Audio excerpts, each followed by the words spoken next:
recently concluded Intuit QuickBooks Conclave 2013 saw the launch of Intuit's all-new QuickBooks, a cloud-based accounting software for small businesses.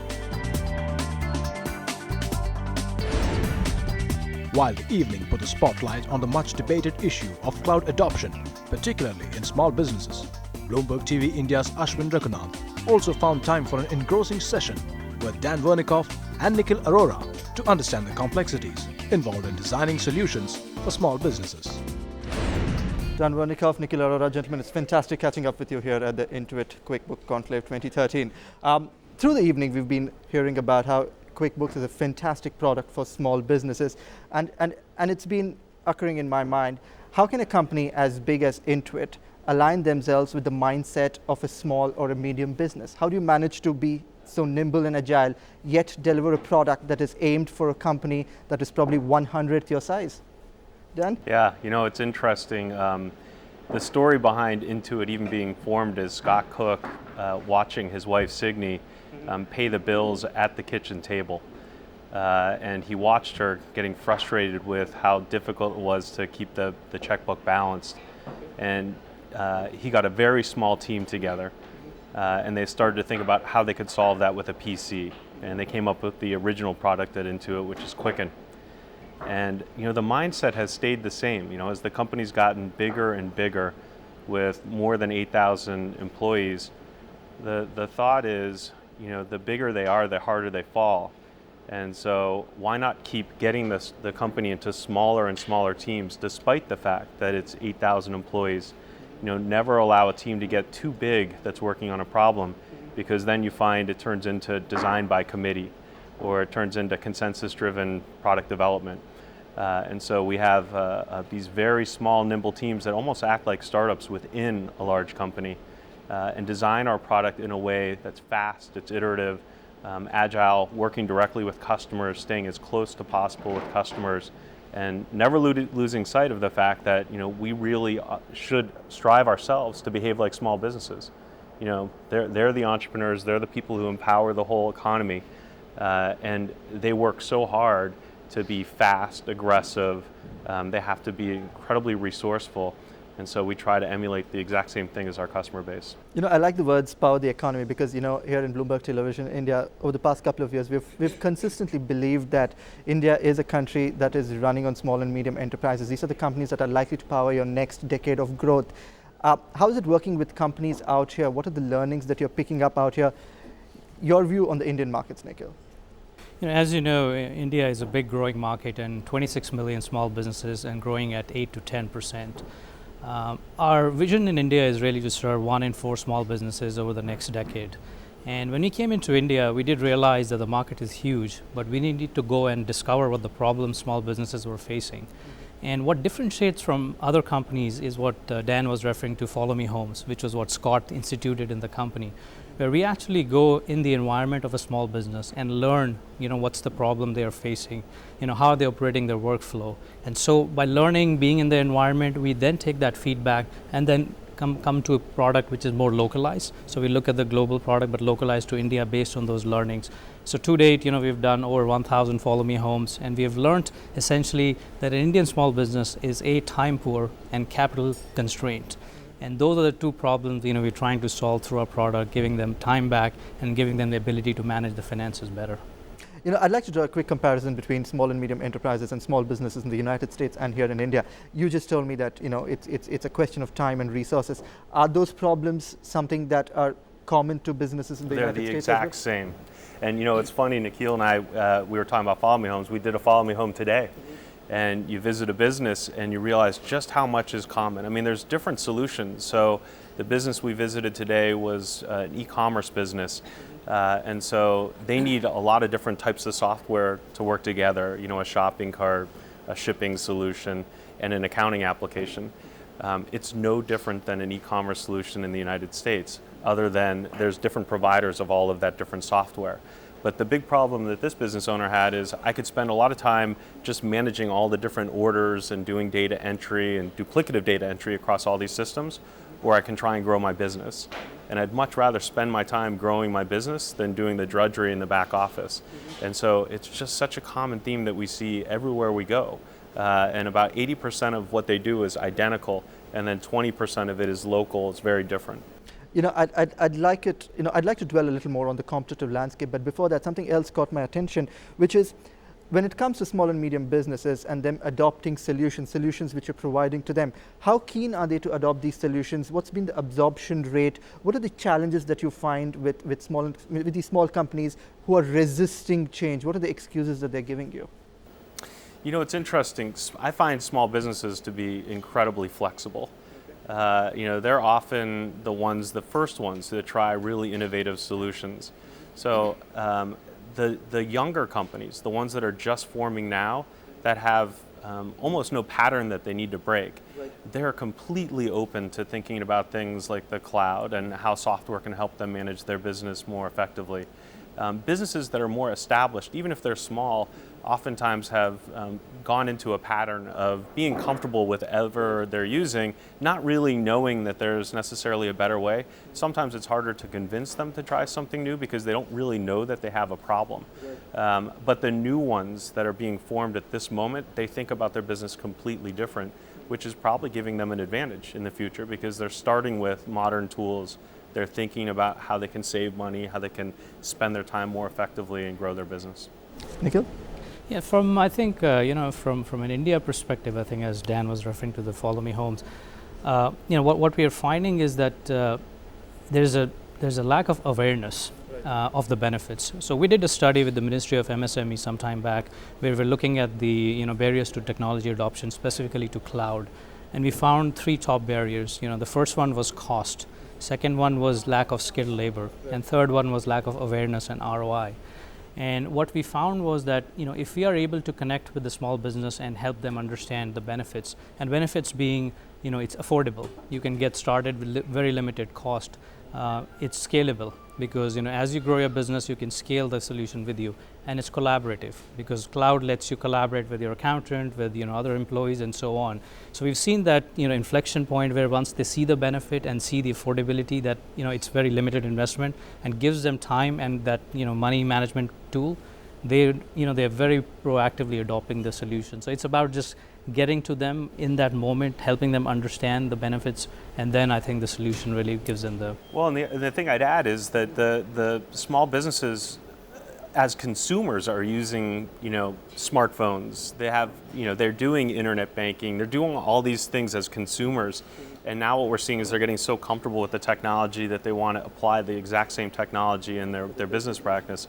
And it's interesting, even in the US, if 3-4 years ago when we were doing studies with accountants and small businesses, there was really a lot of resistance to thinking about an online accounting application, financial management online. And you'd ask the audience, why do you have so much resistance? They'd say security. Right. And then you'd say, well, how many of you are using an iPhone or an Android device? And they'd all hold it up, and you'd say, well, how many of you are looking at your bank account there?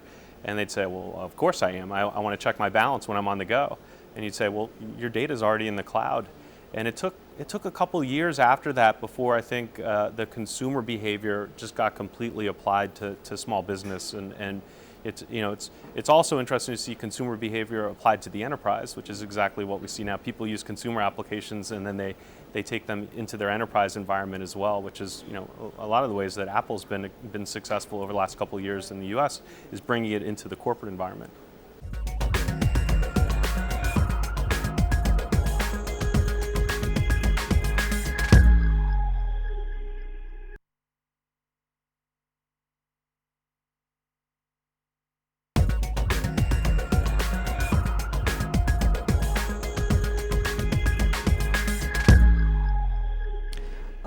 Has there been any kind of cultural, curiously, we're talking about accountancy and a lot of numbers out here. Just tell me, has your technology been altering the nature of the profession itself? Yeah, I mean, if you think about what accountants specifically used to do, they would have a desktop customer of accounting, and that desktop customer would use the product to do something like send an invoice or categorize an expense, and then they'd have to stop, hand a file over to someone else, and start to manually track those transactions and then go back in once the file came back to them clean and start to re-enter those transactions back. And in the middle, all types of mistakes would happen and there'd be all types of problems. Now, the collaboration can happen simultaneously. Both parties can be using the application at the exact same time and working together. Not only that, 3 or 4 of their employees can be using it as well. And so the whole system, it's a single source of truth. There's one source of data and it continues to be updated and edited by the whole organization. Fantastic. Launching in India, considering you're looking at small and medium businesses, the world is your oyster practically. Every country has this. Take me through how you identify newer markets. What's the kind of groundwork you do before you approach a newer market? Yeah, a lot of what we do is experiments, and so what we did when we first started working on QuickBooks Online and thinking about taking it global was we released it in every country. So it's right now in about 130 countries with paying customers. But we started to observe where it was getting more rapid adoption. And we started to think, well, there's probably a reason. There's more openness to thinking about this as a solution. Now, in the case of India, we had that at the same time that we also already have 800 employees who are highly motivated to see a successful product launched in India that are located in an office in Bangalore and down here in Delhi, or up here in Delhi. And so, a lot of what we did was we kind of brought those two things together and thought we have a really engaged workforce that wants to see a successful local product. We're already seeing consumer demand in this market naturally without us even marketing it, and we just connected them and started to formalize that learning. And that's a lot of what we do. We experiment in markets and see what's going to happen before we make a major investment. In this case, now we're ready to make the major investment. I'm going to take the word you said, follow me home. Is that the phrase you use where you're tracking a customer and going to where he's working at? What are Indian customers demanding? So, if I go back to, many follow me homes, and there's one example I'll give you, there's a follow me home I did in Mumbai. And, when I walked through this customer, it was like literally a slum area. And when I was walking through to his office, I was wondering whether I'm coming to the right customer, or, are we understanding the customer correctly? And when I walked into his office, 200 square foot office, and the customer had every possible gadget which exists, whether it's an iPhone, iPad, latest technology. And one of the perceptions we had was that, hey, technology only is limited to maybe the tier 1 cities or maybe the more progressive customers. And we recognize that's not the case. They all understand technology. It's just building that bridge for them to understand the benefit of what it can do for their business, and giving them, going back to the time piece. Nikhil, I just want you to help me understand as to what are the challenges that you see in the Indian landscape out here, and what are the strengths that QuickBooks is bringing along to help you break through the competition and establish yourself out here? So from challenges point of view, I think there is a mindset small businesses have because they're used to a way of operating their business. So part of it for us is to just connect with them at an emotional and a psychological level. A lot of them understand the functional benefits, but their question is that, hey, I'm a small business. Would you stay with me in the journey? And I think that differentiates us from other companies because we are very connected and we are almost getting feedback real time for our customers and taking that back into the product. The second challenge is, I think, infrastructure challenge. As broadband connectivity increases, I think the adoption of cloud will increase. But what we're finding is the small businesses are finding innovative ways. They're using mobile technology now. They're using data cards to kind of get on cloud. So, that's kind of one of the ways it's getting overcome. And from our value proposition, I think what differentiates us from the market is our customer connect today. We don't rely on kind of secondary research. We don't rely on kind of a secondary channel. We own our own channel. So we talk to our customers on a daily basis. We take the feedback on a daily basis. And also, we put a lot of importance on customer care, which is kind of post-sales process. So those are the needle movers for a small business because most of them are used to kind of just being sold a product and the vendor disappears. And I think we are establishing that trust with them. Yeah, and the one thing I'd add there too is that, we take a consumer mindset to building small business software. And so if you think about why people promote a specific solution they use, there's a little bit of a science behind it. The first thing is it's got to solve a problem. Right. You're buying this product because you have some problem you want. But the second thing that drives promotion of a product is that it's easy to get started and it's easy to use. And then the third is that it actually delights you. It surprises you in some way. And those three things really drive whether or not a customer becomes fanatical about a solution and starts to recommend it to other people. Now, if you look at the traditional market for software in the mid-market, small business to mid-market type customer, the solving a problem has been where everybody's focused, but they haven't focused on ease and they haven't focused on delight. And when we think about this redesign of the product, it's an incredibly engaging product. From the moment you start using it, it starts telling you things about your business that you don't really know until you start to get your data into something. It spits out insights, but it does it in a kind of in a fun way, an easy way to use. And I think that's going to be something that's very different. It's something that engages the small business. It's not something that the small business is required to use because their accountant is telling them you have to use this solution. This is one where the small business is in control and will have a complete picture about how their business is doing real time from anywhere they are.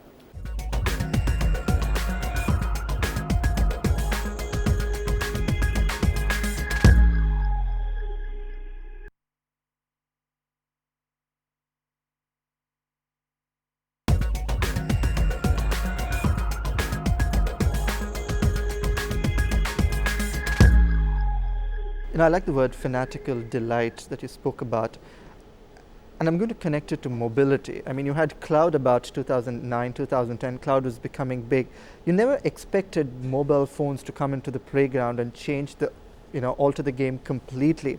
I want you to put on your visionary hats and tell me, is there something else that you're anticipating to change this game all over again? Because we feel that cloud should have stayed on for a little longer time before mobile phones came in, because it's too big, mountains coming too fast for you to understand where really things are going to go.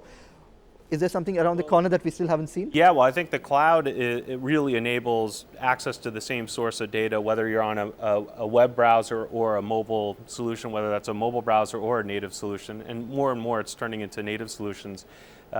What's fascinating to watch now is you take something like QuickBooks, where you have all of these great insights, and it's typically been back office insights that help you understand things like cash flow, but it's also all this data about your customer.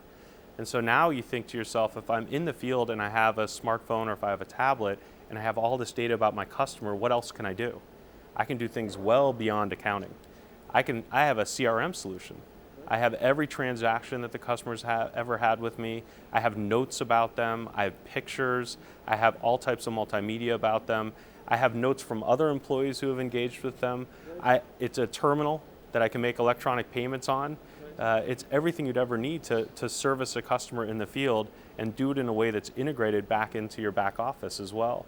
So mobile's letting us solve all types of different problems that we've never been able to solve before because we've been stuck with our product in a back office environment. I presume you drink your own champagne. How has using your own software changed the way you do business yourself? Our own software? Yeah. That's one of the big challenges actually for us is, it's hard to be a small business owner and be the general manager of a QuickBooks group. My boss, our CEO would probably be upset with me if I hung a shingle and started doing that at night. So one of the things that I always do though is play with our product obsessively. And actually the accountants know more about our product than sometimes a lot of our product managers. So we bring them into the kitchen in how we should design the product. Those guys spend 40, 60 hours a week playing with our software. So they have more insights than we can ever imagine. So, a lot of people don't hang out with accountants all that much. It's not the typical thing. You don't think the ground floor when all the fun happens upstairs. Yeah, you don't think it's the life of the party. The usual Dilbert style. I'll tell you, accountants are one, very funny and they see lots of different things, but two, they're incredibly insightful about what problems small businesses have, and they are more than just the person who runs the numbers for a small business. They turn out to be advisors and really help small businesses succeed. So, I listen to anything an accountant's going to say. This goes right back into changing the profession. Let me just add that, so I was a small business, I used to run a small business in India. And one of the problems I used to encounter was just getting all this data and getting a view of my finances. And I used to spend hours with my accountant then. And why does it take 4 Saturdays to get this thing done? Yeah. And by using this product, and I wasn't part of Intuit family then, we used this product, and my accountant was actually able to learn things about financial management through the product, which was very, educational for him because he had just one view of accounting. This was business management. And, for me as a business owner then, it gave me 4 Saturdays back, which was great for my family. I'd like to close this with a question, and I'd really want you to answer it from the perspective of how you manage this problem yourself, which is setting a fantastic example to everybody else as to this is how we manage it. And that's the question of really data protection and security. Good news seldom makes the news. It's always the bad news that makes the news. So you have, Amazon Web Services going down. You have like a huge question mark coming over cloud services, and you're often trying to talk to, peers around there and say, hang on, it's just a small blip. I'm sure there are outages happening every second day. How do you convince your clients as to, that this is the last thing they should be worried about, and how do you tackle the problem yourself? Yeah, I mean, the first thing is making sure you have bank level encryption and security, which is something that we have. I mean, if you think about what Intuit does, we handle, 40 million tax returns. We handle bank aggregation of data in financial software, whether it's consumer or small business. So, you're exactly right. You only hear about the bad news, and we think of it this way, one big event could be the end of our business, and so we kind of treat it that way, and it's incredibly important to us. And the second thing is you sort of prepare for it. And so, we've been building out very large tier 1 data centers in the US that house all of our secure data at this point, and so it's one of the fundamental questions of trust that you have with a customer. We think about our customers that it's their data, not ours, and we're just protecting it, and so it's incredibly important for us. It takes a lifetime to earn that trust, but it can be minutes before you lose it entirely. That's right. Gentlemen, fantastic. Lovely to have you chat with us here on Bloomberg Television India, and thank you so much for your time. It has been fantastic spending the evening with you to learn more about the product and really about how the profession itself is changing with software and technology, and I'm really quite excited to see where this will be a decade from now on. Thank you again. Thank you. Thanks for joining us.